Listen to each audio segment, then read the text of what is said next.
Hello there, my very good friends. On today's wrestling news, Odyssey Jones fired from WWE. A major update on Giulia in WWE. The NXT talent making a big impression with WWE officials. And big changes to WWE's house show schedule. I'm Adam Wilborn. And I'm Andy Murray. And this is the news. All right, Odyssey Jones. Gone from WWE. We spoke about him a bit yesterday because he'd vanished into thin air. He hadn't been on Raw in like 3 weeks or something like that, you know, after the big return and the storyline with the New Day, and maybe Xavier Woods and Kofi Kingston were going to split up, and Karrion Kross is meddling and all of this stuff. He just vanished. He was deleted from the roster, which is, you know, when we started talking about his disappearing act here, there was a lot of confusion, a lot of what the heck is going on, understandably so. A lot of people thought it was a storyline, which I don't know, I thought was a bit baffling. But Fightful confirmed yesterday that he is indeed gone from WWE. He's been released, he's been fired. He wasn't at Raw, he wasn't factored into any creative plans or anything like that. And they have since learned that he was removed from WWE due to domestic violence allegations. Now, there's no word. I'll read the final paragraph from the report here just straight up. We've not heard of an arrest or charges being pressed in relation to the situation. We've reached out to WWE for comment as well as clarification on his status. Talent had not been informed of this situation. I think Brian Alvarez also noted yesterday afternoon that he'd been fired. Yeah. So he's gone from WWE. Obviously, it's a very serious and delicate situation for sure. It's a monstrous thing for a human to inflict on another human being. Those allegations exist. Apparently, WWE were made aware of them, and they have acted in this way. There you go. That's the situation. Yeah, awful this, isn't it? Not going to speculate much on it, obviously, on the allegations or anything like that. It's just wild that we'd waited, 16 months, was it? Since he's moved to the main roster? That's right. And then it happens, and then, you know, he's factored into exciting plans, big plans, with the New Day, Xavier Woods, Kofi Kingston, big names to be immediately associated with, and then this comes out, just awful. And if it's, you know, WWE fired this man, they've not, you know, they've obviously seen enough to decide that was an appropriate course of action. So obviously there's a victim in this situation. I hope they're in a place of safety, for sure. And it just, to do this kind of act, to inflict this kind of act domestically or in any situation I find absolutely monstrous and abhorrent. Yes. So if he has done these things, good riddance. Exactly. Good riddance. Don't come back. Right, let's move on and talk a little bit about Giulia. She obviously showed up at NXT No Mercy over the weekend and then appeared on last night's NXT to seemingly challenge Roxanne Perez for a title match when NXT moves to the CW at the start of October. Fightful Select, Corey Brennan for Fightful Select, is coming in with a great report all about Giulia coming into WWE.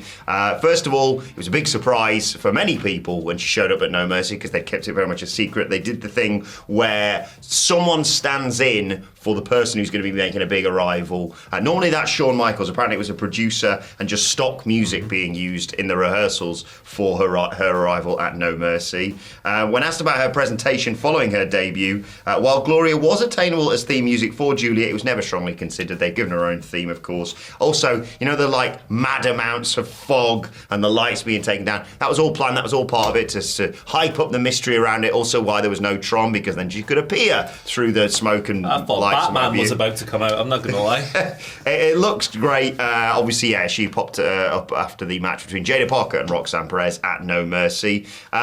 Regarding her creative, WWE has had big plans for Giulia for quite some time, dating all the way back to NXT Stand and Deliver back in April, where, of course, she was shown in the crowd and was like, oh, who's that pop for? Wait, me? Yeah, which was what's just going on? Lovely moment, that. When asked if anyone else, because obviously we've talked about others arriving in NXT, the likes of Stephanie Vaquera, Delta, etc. No, that was always going to be Giulia's spot. And with questions around her arrival and start date within WWE, it'd always been a factor to allow her to finish off her dates in Marigold, including a final date, of course, being added so she can have a gauntlet match against anyone else she still wants to face.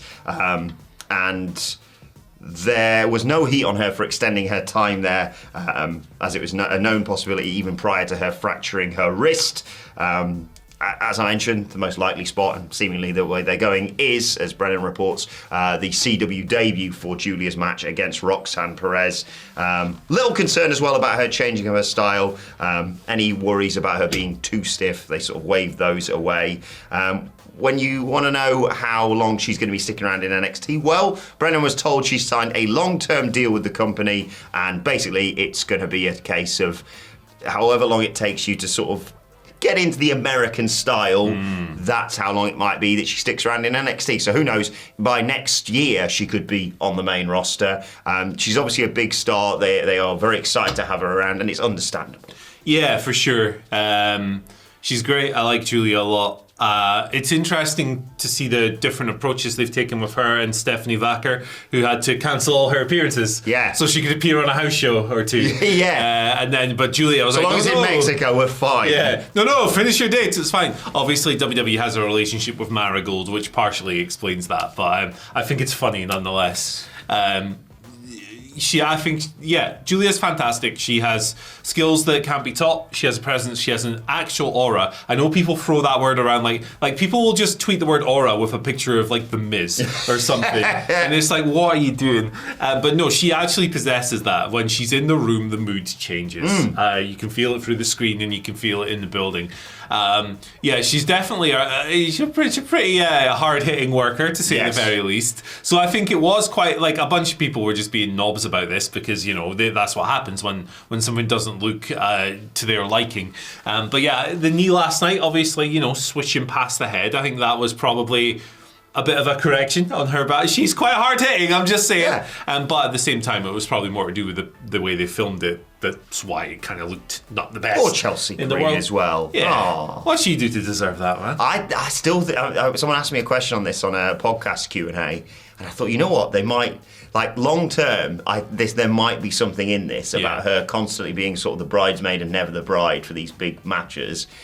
Who knows? Maybe one day they're going to do a big build-up for her, maybe winning a world title. I hope so. I really like Chelsea Green. I don't know a great deal about Giulia. I know about the buzz around her. I've seen the clips on Twitter, but I can't sit here and lie and say, biggest Marigold fan in the office over here. But like you say, stardom loyal. A, the way that she's been presented, and B, just the buzz around her. You sit up and take notice, and I think you can just tell Roxanne Perez is really excited to step in the ring with her. Yeah, she's great, and I'm sure they're going to have a great match. I like the fact as well, if Roxanne Perez somehow manages to get past Giulia, like the talk has been for, over a year now that she's going to the main roster, she's like, whew, thank God I've taken care of that. Oh God, Stephanie Vacquer's here. Oh God, Delta's here. So yeah, I don't think Roxanne Perez is long holding on to that NXT Women's Championship, but it's been a great run, and I can't wait to see what she's doing on the main roster. And these lights are really pissing me off. Yeah, we got to fix these. Where's Phil? Phil, help, Daddy, boss. Roxanne Perez. Let's talk a bit more about her. This is from Fightful Slide again. Really paying the bills today. Thank you, boys. Yeah.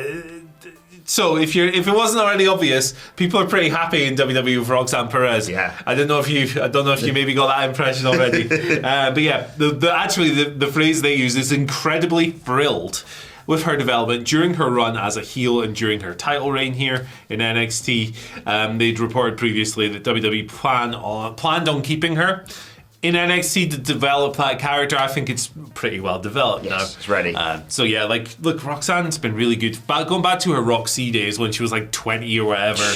She's a damn prodigy. I know it's her nickname, but like at 20 years old, performing way above her ability level.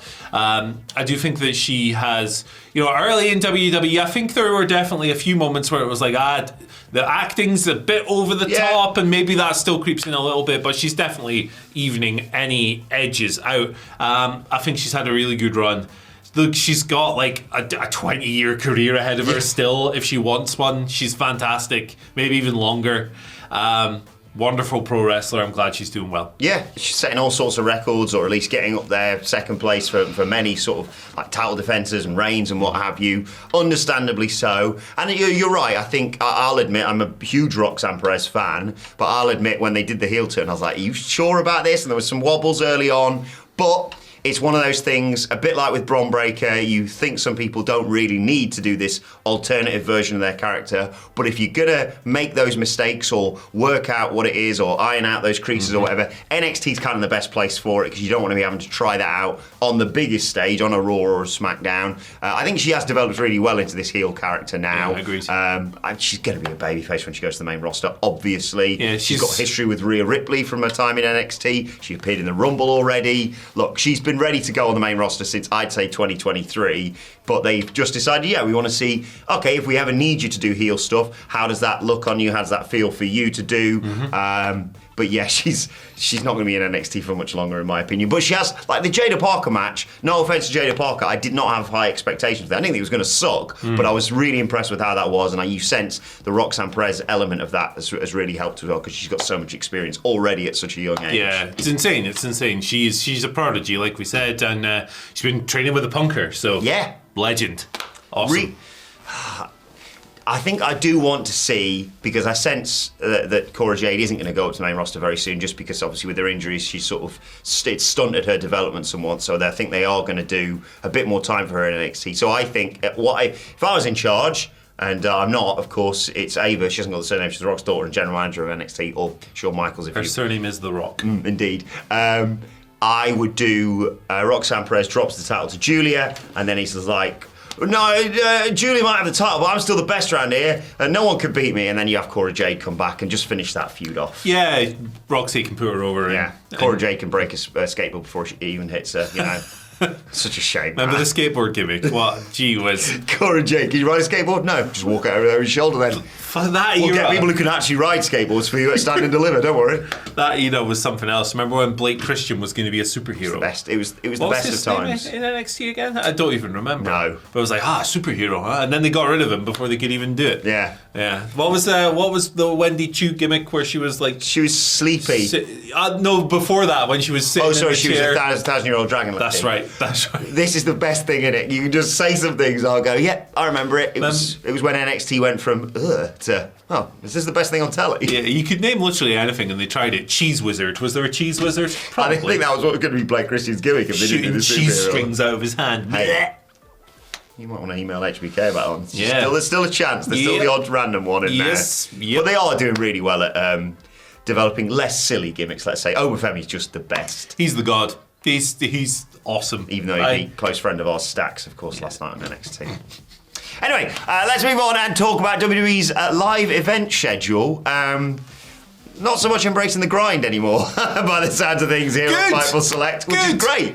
Yeah. Well, not great, though, if you want to go and see a house show in the US, because they have significantly cut down. So on the hump on Fightful... The hump. Pop every time. Sean Ross Sapp noted that there are going to be drastic changes, right? As of now, WWE, between now and Christmas, has 2 house shows listed, and they're back-to-back. Yep. September 28th in Columbus, Georgia. September 29th in Huntsville, Alabama. The December 28th Orlando house show, which just so happens to be going on at the same time as AEW's World End. That's still happening. The holiday tour as well is big money for them, so they're obviously going to keep doing that. It's going to be a big payday. But yeah, it's a massive cut down, obviously, on their house show schedule.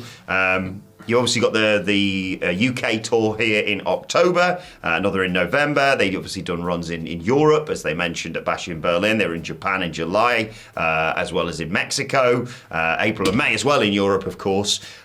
Big step up with international house shows there, but yeah, a major cutback on the US house show tour. But Talent, really happy with all this, kind of understandably. Yeah. You just do TV, you maybe do the odd house show, and hey, maybe get to spend some time with your family. Yeah. Very different from when they were like, hey guys, you're working Christmas and every other day around. You're on the road 7 days a week. Eat it.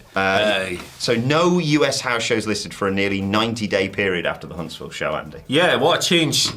Certainly a big change from before the pandemic, and they've scaled down anyway with the what did they name the Saturday and Sunday shows? It's like Saturday Night Slam. Yeah, exactly. Sunday Sausages or whatever it was.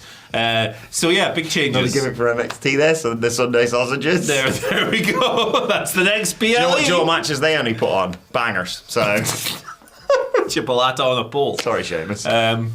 Lost my train of thought. Sorry, I've completely thrown you there. So, before the pandemic, when they were doing like 6 or 7, like 5, however many shows a week. Yeah, it was like maybe 2 days off at best. Yeah, it was a lot, and they were making a loss on them as well. Yeah. Like live events were a loss leader in WWE, so it made no financial sense to do them. I don't know if that's still the case. Probably not, because they don't do as many and they haven't burned. And everything's times hot out right as now much. in WWE. Yeah, exactly. They could sell tickets to a dumpster fire, and it would, like, literally, Triple H could advertise a dumpster fire in 20,000. It's great. Are they doing J again, are they? Cool. God. Oh, No, they've actually rehired the Hardys. But please, God, no. there is good and bad, right? The good is obviously it's more time at home, easier on wrestlers' bodies, stuff like that. The bad is from a fan perspective. If you want to see them roll through your town, it's maybe a bit less frequent. But from a developing wrestler perspective, you want them to get reps and stuff. So there are downsides to this, but there's a lot of good about it as well. So. Yeah. They probably don't want to burn out Cody because he seems to want to make every show possible as well. Yeah, he's on fire. But yeah, maybe it's a strategy like you say of like, we've seen that when we go to Europe because we haven't been there for ages, people will pay whatever number we think of. Yeah. So maybe if you hold back a little bit, the demand will be higher. But yeah, like you say, as much as yes, it would be nice for developing wrestlers to get more reps. I agree on that point. Yeah, some people. Sheamus is a perfect example. Don't need to be falling on their back 5 nights a week. No, exactly. It's circumstantially, it's very different from, say, Sheamus being in that situation to like Maxine Dupree. Yeah. Where she'd benefit from wrestling 2 or 3 times a week. So, it's a multi-layered situation, and this is a multi-layered video that you're going to enjoy right now. Bye. We'll be back the afternoons later. Yeah.